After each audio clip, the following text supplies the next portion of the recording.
Hello, this is Spidey1958, and welcome to my Let's Play Pathfinder Wrath of the Righteous Beta Episode 2. Last time we basically got a character created, rescued someone from under a heavy rock, and joined up with Sheila the Paladin.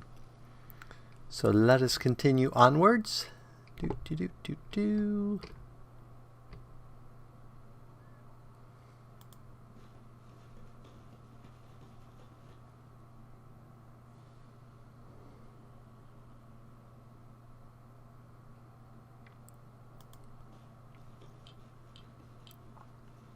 Fortunately, you can't turn off those. So we'll collect all this. Yes, I know. Loot.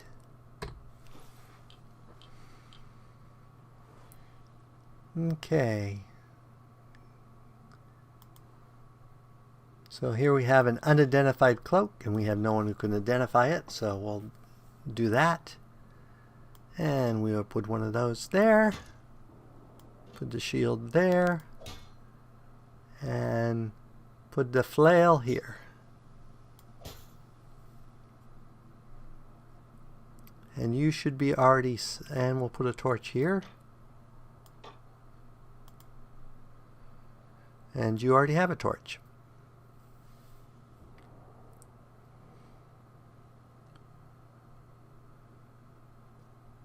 Okay. And we will continue onward. And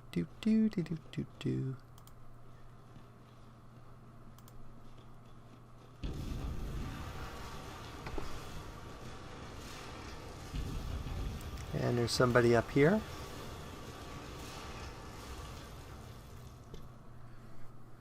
Who's there? The fine apparel of this young half-elf woman is torn and stained with blood, dust, and dirt. However, she holds herself with such dignity that you would be forgiven for thinking you were at a high society party.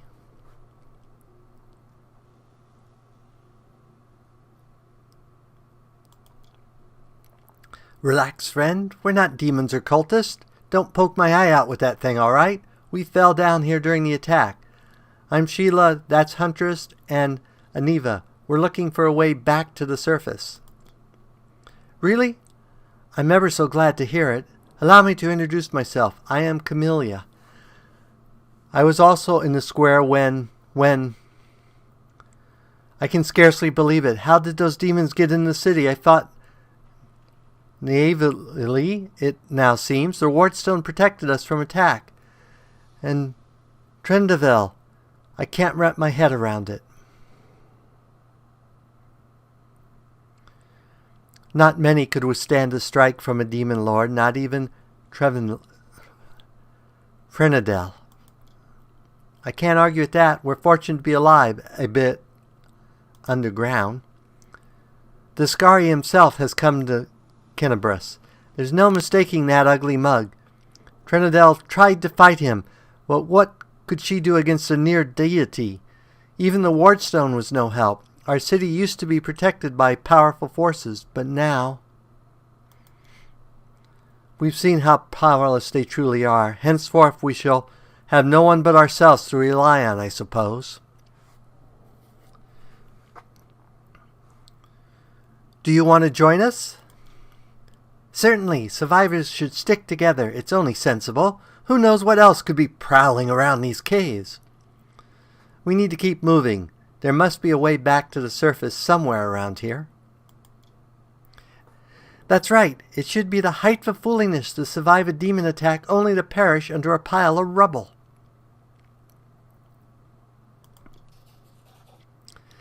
Let's see if this poor bloke has anything useful on him. Not to sound like a heartless brigand or nothing, but we kind of need all the supplies we can get now.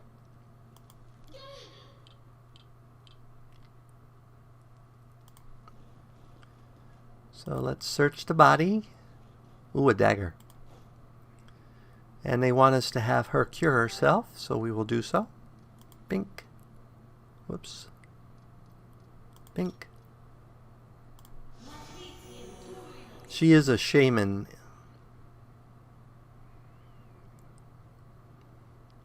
Which is why she gets spirit weapon enhancement. And we're going to move that down here. Doop. And let's do an inventory. We will go ahead and give her the crossbow as a backup.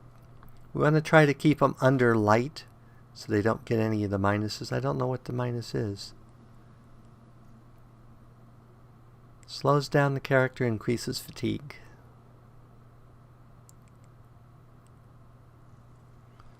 So I won't know until she's overloaded.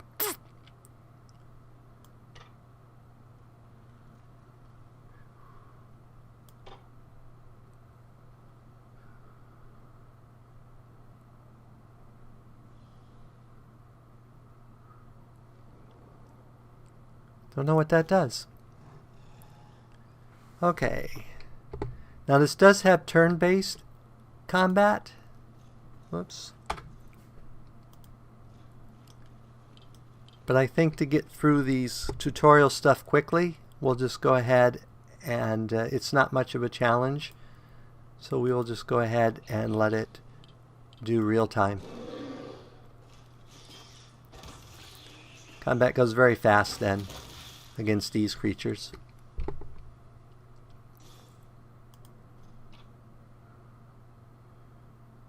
Padded armor.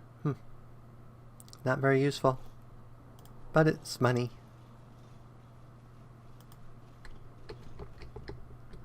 Now one thing I wish they would do, that they haven't yet, is I wish there was a key to reline you up to the map. I mean, I like being able to easily get around, but it sometimes makes it hard to coordinate stuff.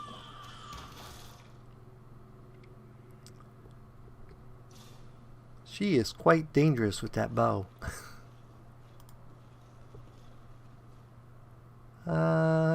Let's go this way. Dispatch those fools.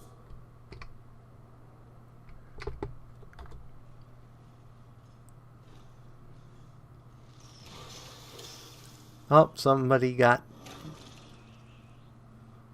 poisoned. Who's poisoned? Oh, Mr.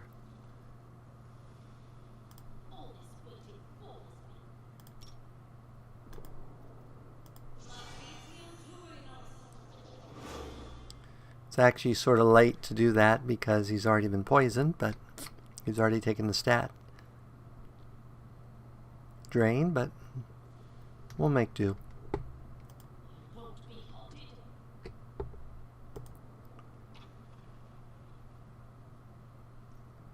Light mace. Oop, bracers +1. And I'm going to show you what I'm going to do with the bracers. We are going to give them to the bear.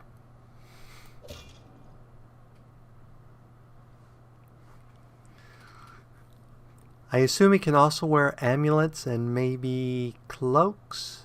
That would be nice if they brought out specific armor for our pets.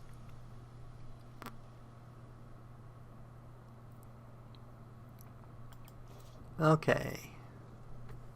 Let's get everyone reselected and head out this way.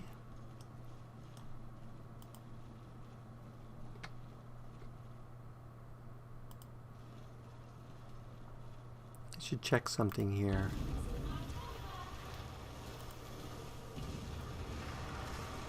Yeah, it didn't give me the domain powers. Gave me domain spells, but it did not give me domain powers. So I don't get the extra curing for community. Which is no fun. Whoops. Because that was the main reason to take community.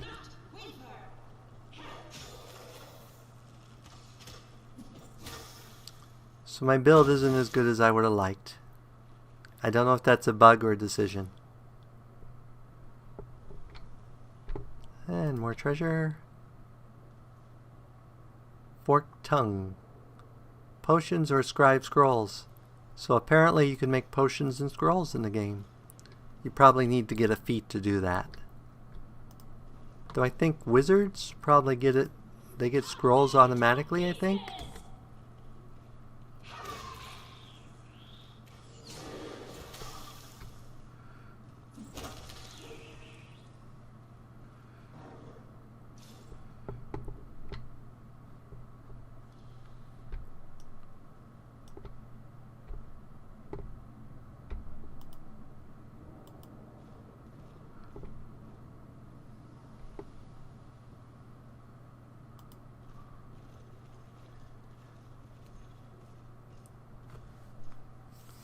More voice stuff.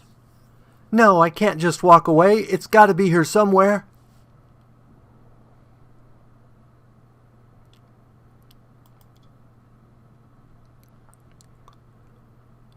Wendug? Or is it Wendug? I'm going to say Wendug.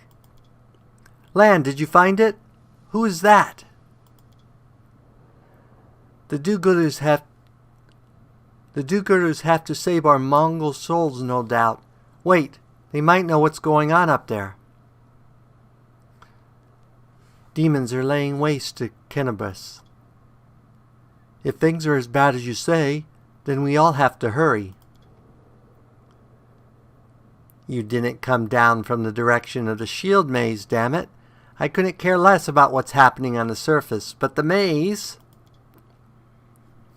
I realize that you have your own troubles, but we need to be in Kenabus. People are dying up there. Please show us the way.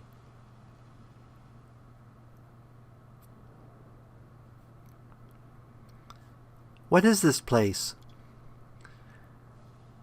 This is the hall where we remember the glory of our forebears. Sorry about the mess. It doesn't usually look like this. Trust me. Sometimes we even wipe the dust off the exhibits. This is where the relics of the first Crusaders are displayed. Our lives are short, our glories are quickly forgotten, but this place helps us to remember that we are just as worthy as anyone else and that our lives are not lived in vain. The first Crusaders? You've been down here that long? That's crazy. What are you doing here? That's none of your business. We're looking for a holy sword. It was here, in the center, sticking out of a rock. The sooner we find it, the better. Some kid from our tribe took off for the shield maze. Some kids took off for the shield maze. They figured it had collapsed, and now it's their time to go to the surface like all the legends foretold. Except they don't have a clue what's waiting for them up there.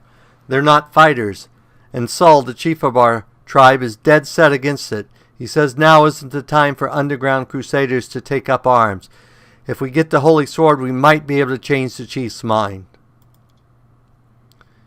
It's a fool's errand. None of us will be able to hold the sword, let alone use it to save anyone. It's not an ordinary weapon. It's made from righteous heavenly flame and will burn anyone who touches it. So do you think you're special, Lan? I'll pick it up with my teeth and tie it to my hands if I have to. It doesn't matter. An angel's sword and a troop of stalwart Mongols will be able to work a minor miracle. Speaking of which, you're still here, Wendu. What makes that? Which means deep down you know it's possible.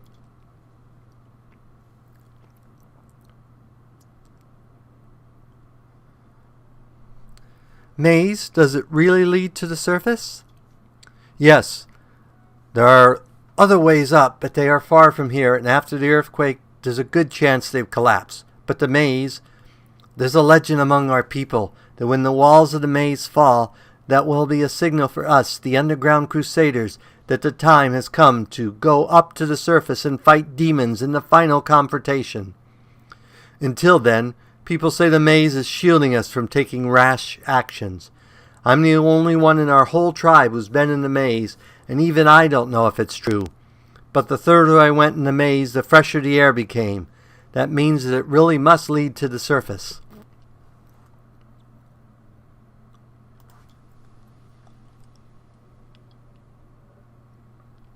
When the ceiling and walls started shaking, the young ones in our tribe lost their heads. They figured the maze was going to collapse, so it's time to go up to the surface. They grabbed whatever weapons were in hand and ran off towards the maze. They think the maze is no longer a danger to them. They've been listening to Wendug too much.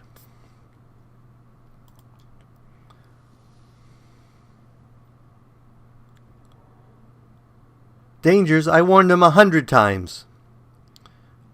But it's no use. My words went in one ear and out the other.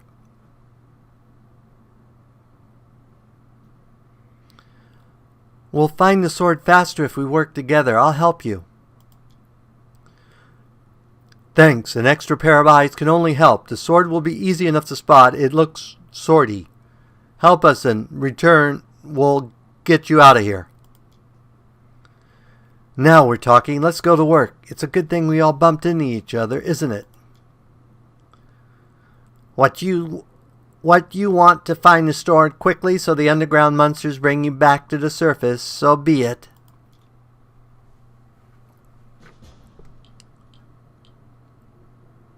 Okay, so now we need to search. Search. And we found grinding stones. Pay attention. Handful of gems. Not that they're worth much, but let's check over here.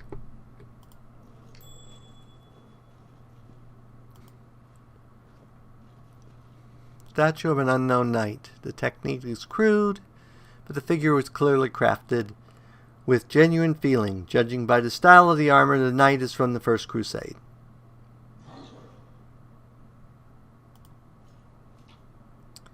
And we found copper ring.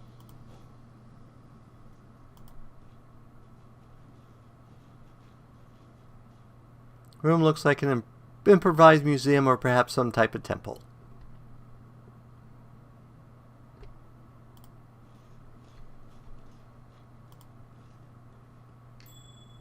Oh, there's another pile. What's that there? More handful of gems. Grinding stone.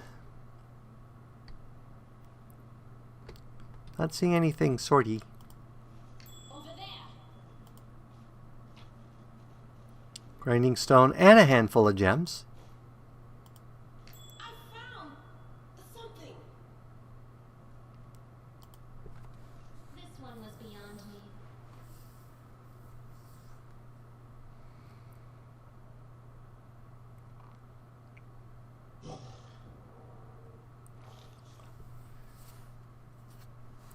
Day 14, month Garzaran, year 4710. A strange flash pierces the gloom, and the huntress feels drops of searing blood run down her chest. The wound healed by Treneville reopens and seeps scarlet, but there is no pain or weakness. A hazy scene appears. A cave chamber, this one or another one entirely. Huntress' heartbeats quickens, and a stream of thoughts suddenly bursts into her mind, though they clearly belong to another. Treachery! They betrayed me, trapped me, stabbed me in the back, my trusted allies, my treasured friends, and the people I swore to protect, the people for whom I descended from heaven and came to this turbulent mortal world. There they are up ahead in the gloom of the cave. What are they waiting for? Are they afraid to draw any closer? Do they believe I'm about to die from their traitorous blows? Next to me a quiet moan. A girl with golden hair lies on the rocks, clutching her slashed side. She refused to join with the traitors and paid dearly for it. I could have tried to run, but I will not. When I still have strength,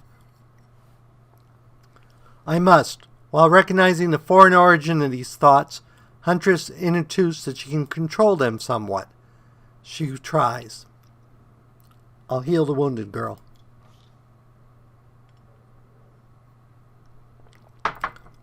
A spark of healing magic illuminates the eerily murky scene before Huntress. The wounded girl opens her eyes and whispers, "L'Oreal, you said that everything was going to change soon. You said you and the other warriors of heaven would be leaving us on a grand mission to stop the demons forever. Is that true? The frenzy of foreign thoughts moved faster and faster, like a rushing river, and images flashed by one after another. A priestess in colorful robes observing the stars, a young female paladin praying, clutching her glowing sword. A majestic golden-ringed angel gazing into the distance, his face covered by a helmet, but his voice ringing clear. Only if you're willing, only if you're ready, there is no going back. Then don't waste your strength healing me. Your mission is more important. You take care. It is near. There in the vision, the darkness in the cave stirs into motion. Something massive appears from within the depths. A vague shadow, an outline, a nightmare come to life. A wave of odious chirping and rustling emanates from the shadow, sound piercing like hot irons lancing through flesh and bone. The traders fall to their knees before the shadow in reverse ecstasy, and the wounded girl thrashes in her death throes. The yawning chest wound burns white hot. Huntress's head pounds with pain, and is no longer clear as whose pain it is. The person called L'Oreal, who sent this vision, or the one unlucky enough to receive it.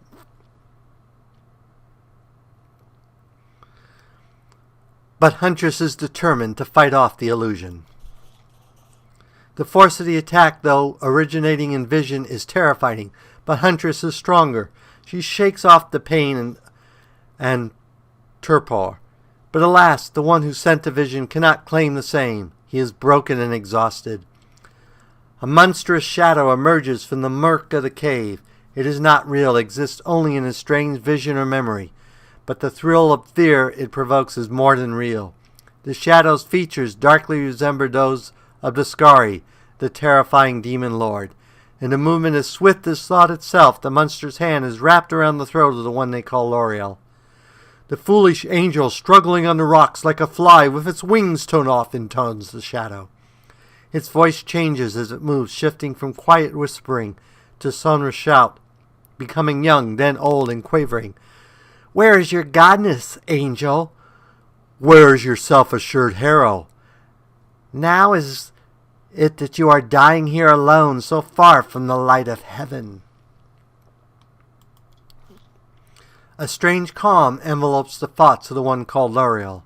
He recognizes who stands before him, and he knows he will never bow down before this enemy.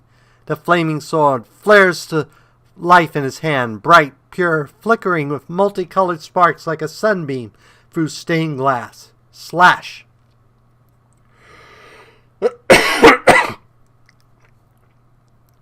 The blade slices through the demonic creature's flesh, and the monster recoils with a howl, releasing his grip on L'Oreal's throat. The angel falls back heavily on the rocks. His vitality is ebbing, but his pride remains undiminished. He grips the sword, and with his last burst of strength, plunges it into the rock. Huntress senses that the vision is fading, the rush of thoughts diminishing like a river running dry. The last thing she hears is this. You will kill me, monster, but this I know. But one day, someone will come here and raise up the sword. They will raise it up and save and protect the innocent. The vision disappears, vanishing in a burst of colors. Huntress does not hear the final words, but she seems to complete the thought, taking it to heart. The words fly from her lips, and with them something else. The heat blazing in Huntress's chest fades away. The edges of the scarlet wound close, leaving not even a scar behind. Looking down, Huntress sees the flaming sword in her hand, or rather its outline. The memory of what the sword looked like. With a final surge of warmth and soothing light, the sword vanishes, and the light is drawn into her hand. Huntress senses that it will return. All she needs to do is call it. That is a lot of reading.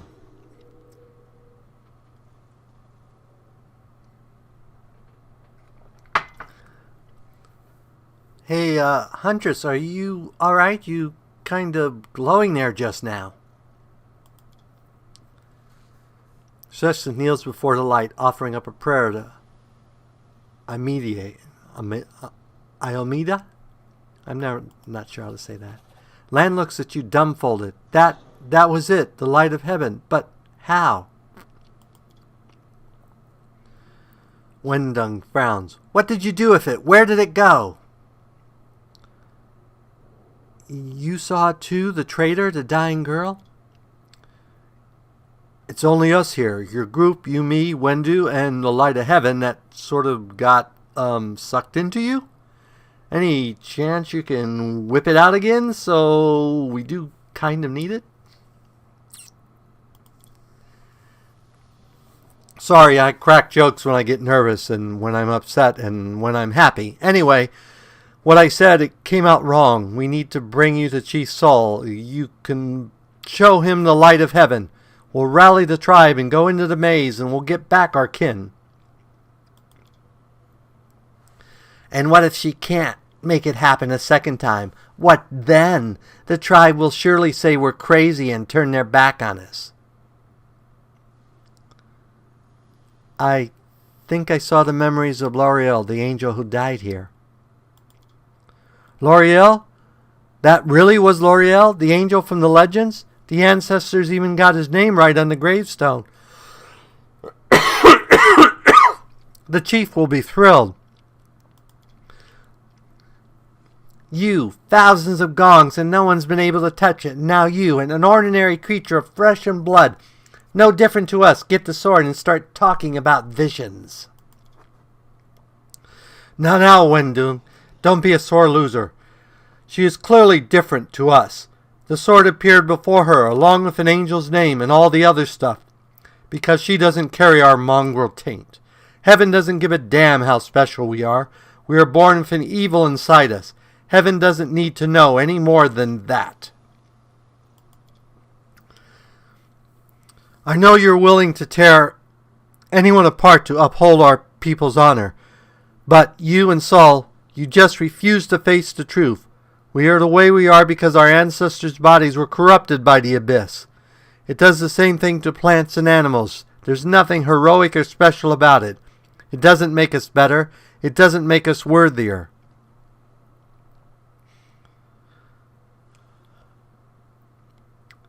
It seems I can control it.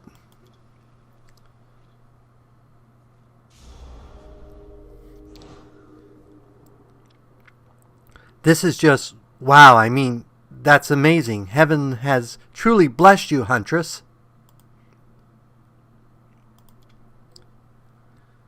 This power, it's the most majestic thing I've seen in all my life. Is that what the sun is like, Lan? Yes, it is similar, but the light is more golden. Chief Saul needs to see this. Now that we have power of the angels on our side, he can't say no. He'll have to assemble a troop to storm the maze. You uplanders care about your kids, right? Help us save ours. Without them, we won't survive. And then, the perils of the maze won't be so bad if we go together. We'll make our way through it and find the way to Kenabres. Lead us to your chief, and I'll decide if I'm going to help you or not. Let's go. We'll take the short route. Well, the only route, really.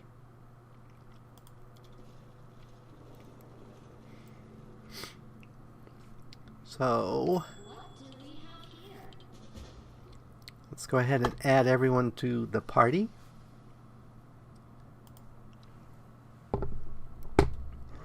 And a mobility check. Do we not get the stuff from this one? No, we didn't. Thanks, Lan. You're so awesome, Lan. Excuse me again.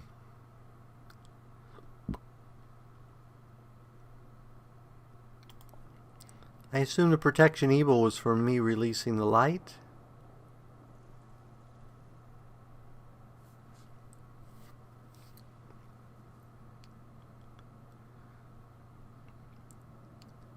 And we get to fight more nasty things. Let me draw the first blood.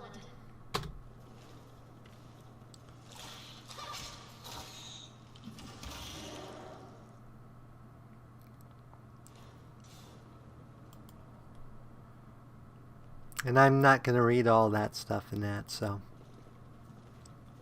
people have questions, leave them in the comments, and I will try to answer them. None shall escape. Giant flies. Ugh. So she got a 14. She rolled a 20, got an 8 plus 6, which is plus 4 for dexterity and plus 2 for flanking.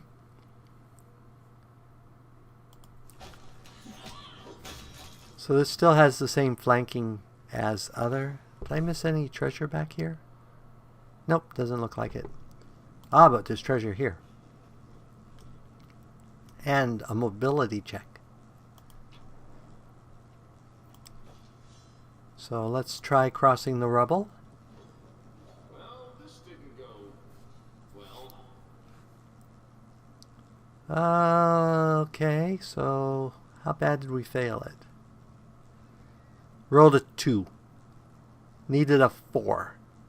Let's try it again.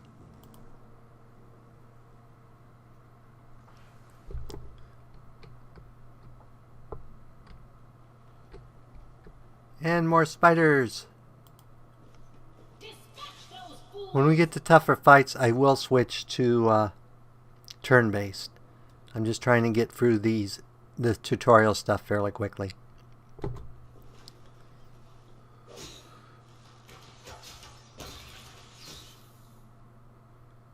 Okay. What's that there? And a wand of cure light. That is definitely useful. And we usually don't have to roll to get out. Whoops, tab.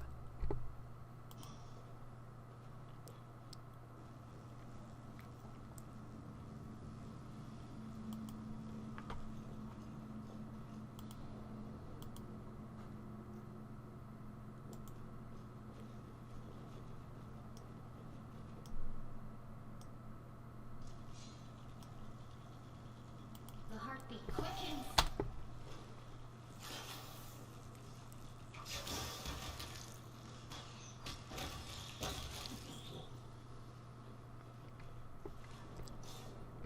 And another dead person. Ooh, a masterwork like crossbow.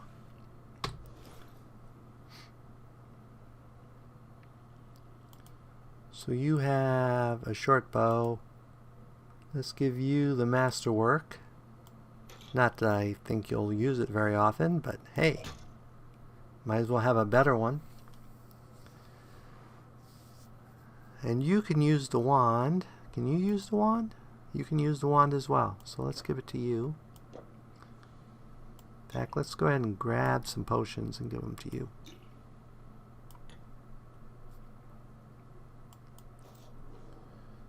Okay, let's head on. Oop, more spidery things. Save the last one for me. I found something.